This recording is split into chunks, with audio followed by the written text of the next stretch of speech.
वशिष्ठ जी महाराज ने चक्रवर्ती जी को, राजा दशरथ जी महाराज को समझाया। कैसे समझाया? तब वशिष्ठ बहुविधि समझावा। तब वशिष्ठ जी महाराज ने, वशिष्ठ जी कौन है? दशरथ जी महाराज के कुल गुरु हैं। तब वशिष्ठ बहुविधि समझावा। इसके दो अर्थ हैं, बहुविधि समझावा। बहुविधि बहुत प्रकार की युक्तियों से, अलग अलग बातों से समझाया। एक तो वशिष्ठ जी बोले कि महाराज विचार करो, आपके चौथेपन में, बुढ़ापे में बच्चे हुए हैं, बालक हुए हैं, लेकिन हुए कैसे ये तो विचार करो। दशरथ जी ने कहा कि पुत्रेष्टि यज्ञ करवाया इसलिए हुए। यज्ञ करवाया था ना, पुत्रों की प्राप्ति कैसे हुई? यज्ञ करवाया। वशिष्ठ जी ने कहा कि जब यज्ञ भगवान ने आपको 4 पुत्र दिए हैं, तो उन्हीं यज्ञ भगवान की रक्षा के लिए विश्वामित्र जी काहे के लिए मांग रहे हैं? विश्वामित्र जी क्या करते हैं? यज्ञ करते हैं। जय जप यज्ञ योग मुनि करें, और यज्ञ करते हैं उसमें यज्ञ को ही विध्वंस कर रहे हैं राक्षस। यज्ञ की रक्षा के लिए ही बालक चाहिए। तो वशिष्ठ जी ने कहा कि जो यज्ञ भगवान ने आपको 4 बेटे दिए हैं, उन्हीं यज्ञ भगवान की रक्षा के लिए आप 2 बेटे दे दो तो कोई भारी काम नहीं है, आप दे दो। लेकिन ये जीव इतना प्यारा है, ये अपने मन को देना सब भी बुरा लगता है। लेने में तो राजी रहते हैं, लेकिन देना मतलब बहुत भारी। एक जगह एक मंदिर में आरती हो रही थी, एक सेठ जी भी गए। सेठ जी कभी दान नहीं करते थे, उनका नियम था कभी दान नहीं करना, पैसा बहुत कम खर्च करते। तो सेठ जी मंदिर में गए, मंदिर में आरती हो रही थी। आरती होके थाली जब बाहर आई तो सबने अपने श्रद्धा और सामर्थ्य अनुसार आरती लेते हुए कुछ न कुछ उसमें डाला। किसी ने रुपया डाला, किसी ने 5 रुपया डाला, किसी ने 10 डाला, सब डाल रहे थे। सेठ जी भी पीछे खड़े थे। सेठ जी ने देखा कि आज तो देखो,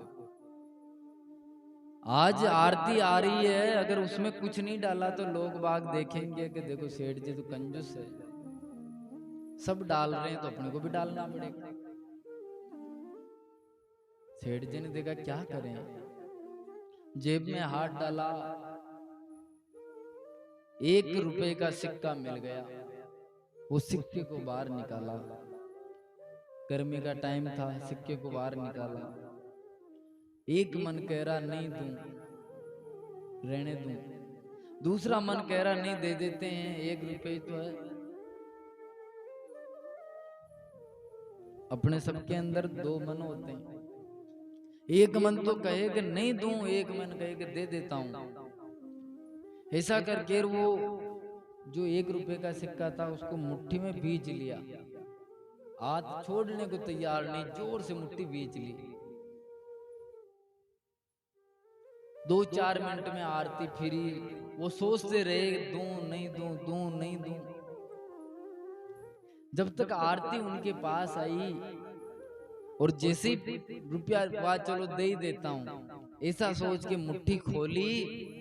अब मुट्ठी एकदम बंद करे रखे वो 2-5 मिनट लगे, गर्मी का टाइम था तो मुट्ठी के अंदर पसीना हो गया, हो जाता ना, हाथ पसीज गया, थोड़ा पसीना हो गया। वो पसीने की बूंद बन के वो सिक्के पे ठहर गई। जैसे ही उन्होंने देने के लिए सिक्के का हाथ खोला, सिक्के पे वो पसीने की बूंद ठहर रही थी। पसीने की बूंद देखती सेठ जी ने कहा बेटा रो मत। अरे रो मत, तेरे को कहीं नहीं दूंगा, जेब में डाल ले, नहीं दे रहा हूं तेरे को। धन के प्रति दयालु होते हैं कई व्यक्ति, दया करते हैं, धन को कहां अकेला छोड़ें। 1 रुपया अकेला कहां फिरेगा, वापिस रो मत, तेरे को अलग नहीं करूंगा मैं इतना पत्थर दिल थोड़ू जो मैं तेरे को अलग कर दूं मेरे से। कितने दिनों से तू साथ रह रहा मेरे, मैं तुझे नहीं छोड़ूंगा। धन के प्रति दयालु होते हैं कई, देना मतलब भारी काम है देना। तो एक मंदिर में दो भगत आए, भगत भारी थे, सेठ जी जैसे थे। उन दोनों से किसी ने कहा कि भगवान को भी कुछ न कुछ दान करोगे जब तुम्हारा काम चलेगा। तो एक ने कहा भगवान के जितनी कमाई होगी वो सारी कमाई मैं यहाँ लाऊंगा। और मंदिर के सामने एक लाइन खींच दी उसने, गड्ढा ले आया। भाई जो मंदिर के अंदर देड़ से अंदर चली गई गड्डी वो आपकी है, आपको भेंट है। और जो मंदिर के इधर रह गई वो मेरी है। अब बड़ा कंजूस था, उसने गड्डियां इस प्रकार से फेंकी कि सारी मंदिर के बाहर रह गई। धीरे से फेंकी, अब फेंकना तो अपने हाथ पे है ना। धीरे फेंकी तो सारी गड्डियां इधर रह गई, कोई एक दो गुड़कती हुई आगे चली गई, वरना सब नोट इधर रह गए। उसको देख के दूसरा बड़ा उससे बड़ा कंजूस था, उसने कहा भगवान मैं ऐसे दुभात नहीं करता हूँ, मैं तो जितना कमाऊंगा सारा आपको ही दूंगा। भगवान ने कहा तू बड़ा भगत है, कमाई करके लाया वो भी, और सारे पैसे को भगवान के आगे आके कहा कि भगवान ये लोग वाग कहते हैं कि भगवान तो मंदिर में नहीं है, भगवान तो ऊपर रहते हैं, बैकुंठ में विराजते हैं। तो ये सारा पैसा आप पकड़ो। सारे पैसे को ऊपर फेंका। अब पैसा ऊपर ठहरेगा क्या, नीचे आके पड़ा। अब उसने कहा भगवान आपको नहीं लेना है तो मैं तो ले ही लेता हूँ, वरना मैंने तो दे दिया था आपको। दशरथ जी महाराज ने सोचा कि भाई लेने में तो राजी थे, यज्ञ भगवान ने जब 4 पुत्र दिए जब तो राजी थे, लेकिन जब देने की बात आई तो पीछे सरक गए। कैसे दे दूं, मोह बन जाता।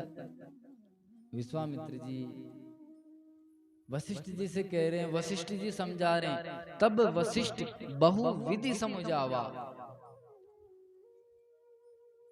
इसका एक अर्थ तो यह कि बहुत प्रकार से समझाया, और एक विधि ये बताई कि तब वशिष्ठ बहुविधि, कि किस प्रकार से इनके बहु आएगी। वशिष्ठ जी ने कहा कि इनके हाथ में ऐसी रेखा है कि जब ये किसी संत के साथ जाएंगे तभी इनका ब्याह होके आएगा।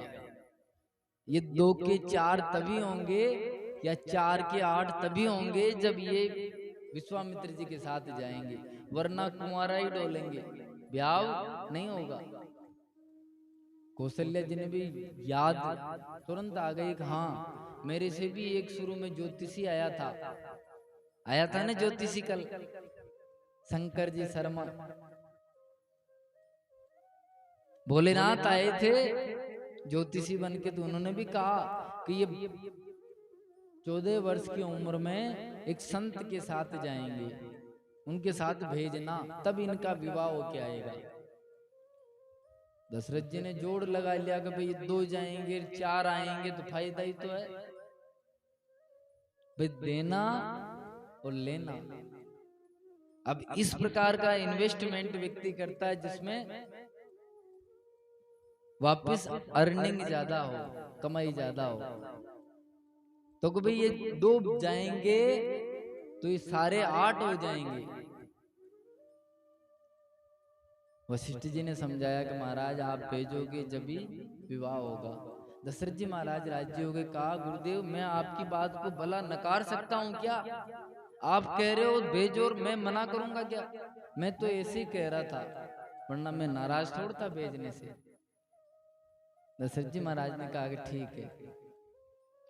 राम जी को लखनलाल जी को बुलाया। दशरथ जी महाराज ने कहा कि तुम मुनि पिता आन नहीं को, आज से जब तक तुम विश्वामित्र मुनि के साथ रहो यही तुम्हारे पिता माता सब कुछ यही है, इनके अलावा कोई नहीं है तुम्हारा। इनसे सारी आज्ञा लेके तुम कार्य करना और महाराज जी की सेवा करना, ऐसे समझा के विदा कर दिया। विश्वामित्र जी भगवान को पाके बड़े आनंदित हुए, शनात हुए और भगवान के साथ वन की तरफ, आश्रम की तरफ चलने लगे। कुछ आगे गए भगवान विश्वामित्र जी बोले कि हे राम, हे रघुनाथ, जहां अपन हैं यहां से हमारे आश्रम जाने के लिए दो मार्ग हैं, दो रास्ते हैं। एक रास्ता सीधा जाता है जिसमें पहुंचने में समय कम लगेगा, लेकिन उस रास्ते में खतरा है। और एक रास्ते में पहुंचने में समय ज्यादा लगेगा, थोड़ा घूमता हुआ रास्ता है, लेकिन उसमें कोई खतरा नहीं है। भगवान ने पूछा, गुरुदेव खतरा क्या है? तो विश्वामित्र जी बोले कि जो रास्ते में समय कम लग रहा है, जो सीधा मार्ग है,